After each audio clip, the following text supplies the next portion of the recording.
Iran से cease fire नहीं, surrender चाहता हूं। ट्रंप ये कह रहे हैं कि पूरी तरह से परमाणु अभियान छोड़े, जो नहीं तो अगर उसने अमेरिकी सैनिकों को छुआ तो उसे मिट्टी में मिला देंगे।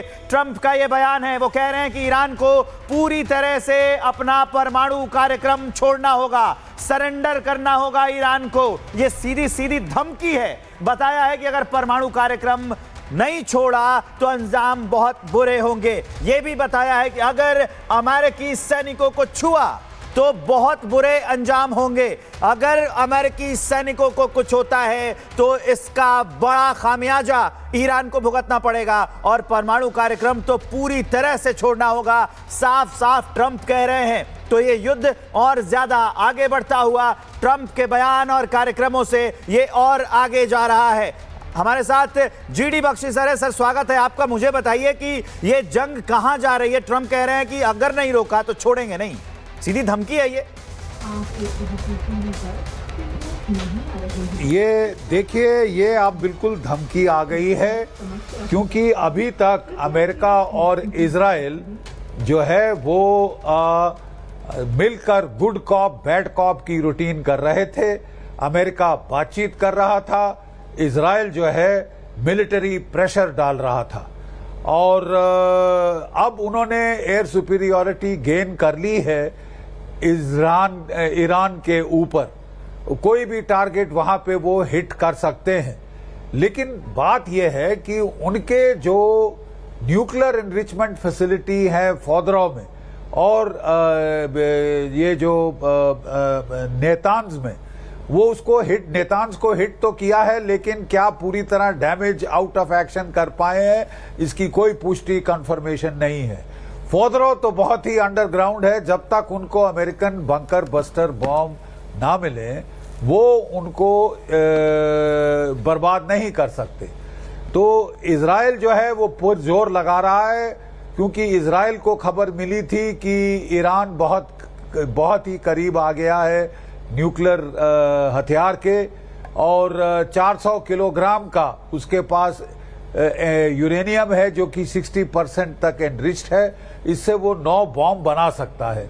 इसलिए इजराइल ने ये बड़ा जोखिम उठाया, रिस्क लिया, लेकिन कहा कि किसी भी हालत में हम ईरान को न्यूक्लियर नहीं बनने देंगे। और इसके चलते उन्होंने जो है ये बड़ा भारी पंगा अब ले लिया है। पलटवार में ईरान ने भी कोई 350 मिसाइल्स अभी तक वो फायर कर चुका है इजराइल के ऊपर। और देखिए, कहा जा रहा है कि इजराइल में भी कोई 24 लोग मारे गए हैं कल रात तक और 592 घायल हुए। तो ये बड़ी प्राइस है और ये रुक नहीं रही, क्योंकि ईरान के पास कोई 3000 मिसाइल हैं। अभी तक तो 350 ही फायर हुए हैं, जिनमें ड्रोन्स भी शामिल हैं। तो वो हर रात इस तरह ठोके जा सकता है। उन्होंने जो है ईरान ने टारगेट्स जो चूज करी वो थी number 1 command and control target, और जिसके चलते उन्होंने उनकी टॉप मिलिट्री लीडरशिप और टॉप न्यूक्लियर साइंटिस्ट को एलिमिनेट किया है। उन्होंने न्यूक्लियर एनरिचमेंट प्लांट नातान्स पे उसको काफी क्षति पहुंचाई है, और जो उनकी लेबोरेटरीज थी बॉम्ब फैब्रिकेशन की, उनको भी क्षति पहुंचाई है। उन्होंने एनर्जी टारगेट्स को हिट किया है।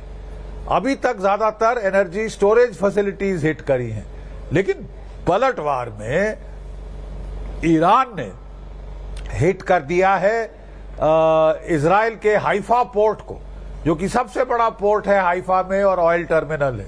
वहां भी उन्होंने भी काफी नुकसान पहुंचाया है। और जैसे मैंने बताया, हालांकि ईरान में कोई 275 से ज्यादा लोग जो हैं शहीद हो गए हैं और 1800 कल कहा जा रहा था मीडिया में, लेकिन ईरान ने पुष्टि की है कोई 1250 की घायल लोगों की। बड़ी भगदड़ मच गई है बड़े शहरों से, खासकर तेहरान से, क्योंकि वहां पे कोई खास अंडरग्राउंड फैसिलिटीज नहीं है, सिविल डिफेंस नेटवर्क इतना स्ट्रांग नहीं है। तो अब देखें साहब, ये लड़ाई जा किस तरफ रही है। नंबर 1 तो है कि ईरान जो है वो एक पीस टॉक के लिए ट्राई करे, डोनाल्ड ट्रंप कह रहे हैं कि अब तो उसे सरेंडर करना पड़ेगा, उसको अपना जो है पूरा न्यूक्लियर जो उसकी कैपेबिलिटी है उसको फोरगो करना पड़ेगा। बिल्कुल नहीं तो ये वॉर वाइडन होगी। ईरान को भी अगर डेस्परेशन आ जाती है तो माफ कीजिए, ईरान के पास भी कोई चारा नहीं रहेगा, सिर्फ कि वो डूबेगा, हम तो डूबेंगे सनम, तुमको भी ले डूबेंगे। और इसके चलते वो सऊदी अरेबिया की ऑयल फैसिलिटीज, मिडिल ईस्ट की ऑयल फैसिलिटीज को ड्रोन से हिट कर सकता है, अपने मिसाइल से हिट कर सकता है, और जो शिपिंग है गल्फ ऑफ हॉर्मूज में जो ऑयल टैंकर्स हैं उनको बर्बाद करके दुनिया में इकोनॉमिक क्राइसिस पैदा कर सकता है।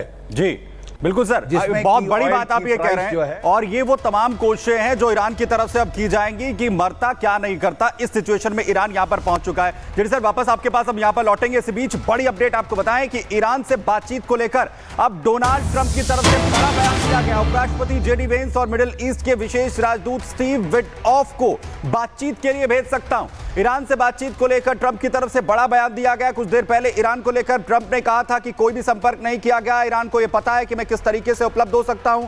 और वहीं दूसरी तरफ जो सिचुएशंस है उसमें अब ट्रंप ये कह रहे हैं कि उपराष्ट्रपति वेंस को बातचीत के लिए वो भेज सकते हैं, यानी दोनों देशों के बीच किसी भी तरीके से सीज़फायर हो, स्टीव को भी बातचीत के लिए भेजा जा सकता है डोनाल्ड ट्रंप और अमेरिका की तरफ से। और एक और बड़ी जानकारी, एक और बड़ी खबर, ईरान इजराइल युद्ध को लेकर जिस तरीके के हालात है उसमें इजराइल ने ईरान के लिए नए टॉप आर्मी कमांडर्स को मार दिया।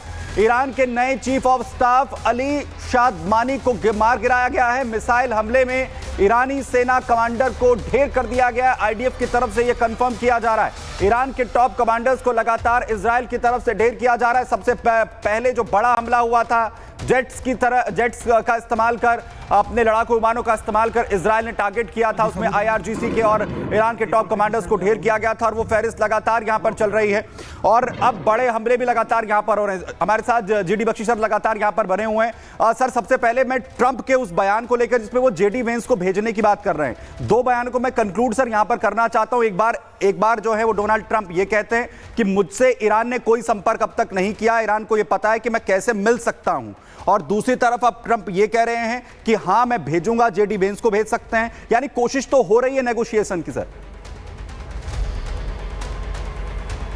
नहीं, बिल्कुल देखिए, क्योंकि वो भी जानते हैं कि अगर आप ईरान को beyond a point of desperation push कर दें तो वो तो फिर सब जगह वार करेगा। डूबता हुआ आदमी तिनके का सहारा भी ले सकता है।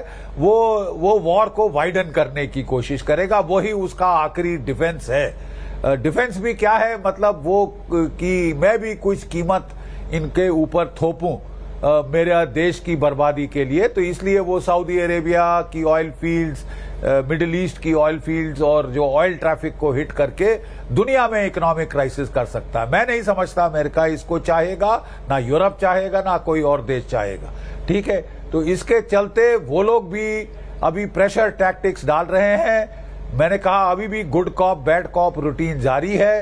इजराइल मिलिट्री प्रेशर बढ़ाता जा रहा है, जवाब में उसको भी काफी सहना पड़ रहा है। वो कह रहे हैं कि हमको मालूम था कि हमको कीमत चुकानी पड़ेगी और कीमत तो वो चुका रहे हैं। उनका जो आयरन डोम है वो 100% सक्सेसफुल नहीं रहा है, वो 100% सक्सेसफुल नहीं रहा है।